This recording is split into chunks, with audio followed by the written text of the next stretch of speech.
हाय दोस्तों, अस्सलाम वालेकुम। कैसे आप लोग? मैं नबील है। एप्पल ने रिलीज किया iOS 13.2 का बेटा 1, डेवलपर बेटा 1 एज वेल एज पब्लिक बेटा 1। और ये वाला अपडेट क्यों इंपॉर्टेंट है, कल मैंने आपको वीडियो बना के बताया था कि कैसे iOS 13.2 के अंदर मल्टीटास्किंग का इशू आ रहा है और बैटरी का मेजर प्रॉब्लम आ रहा है। और ये एक जो बहुत ही बुरा अपडेट है, बहुत सारे नए फीचर्स iOS 13.2 लेके आया है, लेकिन उसमें जो बग्स है वो इतने बड़े हैं कि कंप्लीट जो मज़ा है iOS का वो उसने ख़राब कर दिया है। तो यहाँ पे iOS 13.3 का बेटा 1 एप्पल ने आज रिलीज़ किया है और इसके अंदर आपको जो अपडेट साइज है वो देखने को मिलेगा 413 MB का, 400 से 450 MB का तकरीबन आपको अपडेट साइज देखने मिलेगा। अपडेट के पहले अवेलेबल फ्री स्पेस मेरा आईफोन 7 प्लस में था 6.07 GB। अपडेट के बाद ये अवेलेबल फ्री स्पेस हो गया 6.17 GB। तो स्लाइटली जो है अवेलेबल फ्री स्पेस बड़ा है। आपको जो है इसमें हार्डली कोई डिफरेंस देखने मिलेगा, लेकिन यहाँ पे इमीडिएटली जैसे आप ये वाला अपडेट इंस्टॉल करेंगे तो आप देखेंगे कि जो मल्टीटास्किंग का इशू है वो कंप्लीटली फिक्स हो गया है।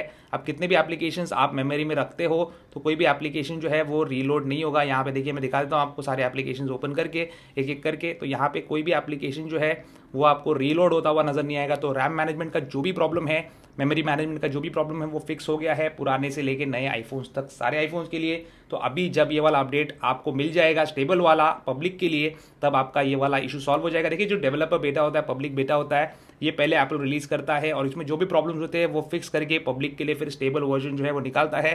तो आप में से मैक्सिमम लोग जो है अभी स्टेबल वर्जन iOS 13.2 पे चल रहे हो। आपको आने वाले दिनों में, कुछ दिनों में जो है ये, क्योंकि इतना मेजर प्रॉब्लम वाला अपडेट है, एप्पल जो है जल्द से जल्द नया अपडेट देने की कोशिश कर रहा है यहाँ पे, और इसीलिए यहाँ पे उसने डेवलपर बेटा का 13.3 बेटा 1 निकाला है। अब आइए दोस्तों आपको बताता हूँ इसमें नया आपको क्या कुछ देखने मिलेगा। सबसे पहली बात तो मैं आपको बताता हूँ दोस्तों, यहाँ पे जो बैटरी ड्रेन का इशू है वो भी मुझे ऐसा लग रहा है अभी इनिशियल इंप्रेशन ऐसे कि वो फिक्स हो गए हैं। तो उम्मीद करता हूँ कि फिक्स हो गए होंगे।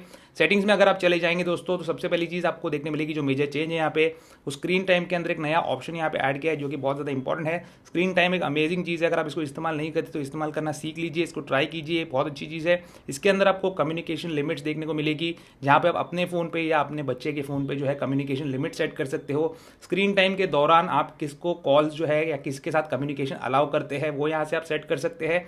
और डाउन टाइम जब होगा, जब आप नहीं चाहते कि आपका बच्चा फ़ोन को इस्तेमाल करिए, आप खुद पे आप रेस्ट्रिक्शन लगाना चाहते हो, तो उस टाइम पे भी आप जो है अलाउड कम्युनिकेशन एवरीवन से या स्पेसिफिक कॉन्टैक्ट से कर सकते हो। तो ये एक बहुत अच्छी चीज़ है, एक नया एडिशन है। और अगली चीज़ जो यहाँ पे आपको देखने मिलेगी वो जनरल के अंदर है। जनरल में आप कीबोर्ड में चले जाएंगे तो कीबोर्ड में आपको नीचे की तरफ देखने मिलेगा मेमोजी स्टिकर्स ऑफ करने का ऑप्शन। यहाँ से आप ऑफ कर सकते हो। अगर आप मेमोजी स्टिकर्स का इस्तेमाल नहीं करते बहुत ज़्यादा अपने कीबोर्ड में, तो इसको यहाँ से ऑफ कर दीजिए और आपका जो मेमोजी स्टिकर्स का अननेसेसरी जो पॉपअप होते रहता है कीबोर्ड के अंदर, सबसे पहला वही आता है, तो वो चीज़ बंद हो जाएगी। तो दोस्तों ये है एप्पल आपके लिए, ये है iOS सिस्टम आपके लिए दोस्तों। यहाँ पे हर चीज़ जो भी प्रॉब्लम आती है उसका इमीडिएट फिक्स किया जाता है। और एक दो या नए पुराने आईफोन्स के लिए नहीं, सारे आईफोन्स के लिए जो भी लेटेस्ट वर्जन पे चल रहे हैं, जो पुराने वर्जन पे चल रहे हैं, तो उनके लिए भी सही अपडेट जो है एप्पल पुश करता है। और इस तरीके से आपको एक स्मूथ और कंसिस्टेंट परफॉर्मेंस देखने मिलता है अपने सारे डिवाइसेस के ऊपर। तो उम्मीद करता हूँ दोस्तों आपको ये वाला वीडियो पसंद आएगा। पसंद आएगा तो उसको लाइक और शेयर जरूर कीजिए और मेरे चैनल को सब्सक्राइब जरूर कीजिए। Good bye.